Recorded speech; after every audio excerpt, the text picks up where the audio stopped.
दिल्ली के IGI airport पर हादसे का मामला सामने आया, जहां पर नागरिक उड्डयन मंत्री राममोहन नायडू का सोशल मीडिया साइट एक्स पर पोस्ट सामने आया है।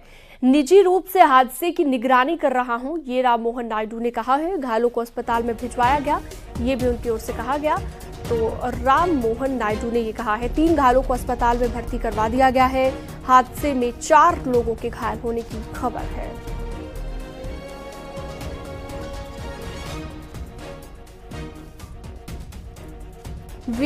विनीत फोन लाइन पर जुड़ गए हैं खबर पर ज्यादा जानकारी के साथ। विनीत, ये जो हादसा हुआ आईजीआई एयरपोर्ट पर, जिसे लेकर सोशल मीडिया साइट पर भी नागरिक उड्डयन मंत्री ने जानकारी दी है, कैसे हादसा हुआ, कोई जानकारी मिल पाई हो?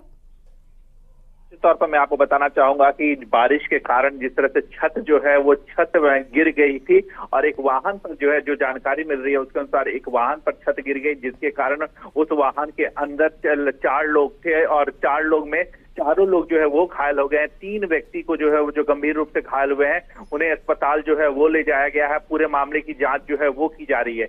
एक बड़ी बात जो यहाँ पर सामने आ रही है कि बारिश के कारण जो छत में रिसाव हुआ है और उस रिसाव के कारण एक वाहन पे जो है वो छत गिर गई और उसके कारण जो है वो ये हादसा हुआ है, जिसमें छत गिर जाने के कारण, एक वाहन पर गिर जाने के कारण 4 लोग जो है वो इसमें घायल हुए हैं और सभी को जो है सभी में को जो छत गिरने के चपेट में आए थे उन्हें इलाज करवाया जा रहा है। अगर हम बात करें मैं नागरिक उड्डयन मंत्री की, तो उन्होंने भी साफ तौर पर कहा है कि वो पूरी तरह से मामले को व्यक्तिगत तौर पर जांच कर रहे हैं, उसको निगरानी कर रहे हैं और जो हर संभव मदद दी जा सकती है घायलों को, उसे की जाने की कोशिश जो है वो की जा रही है। जी ठीक है, बहुत शुक्रिया विस्तार से जानकारी देने के लिए विनीत आपका।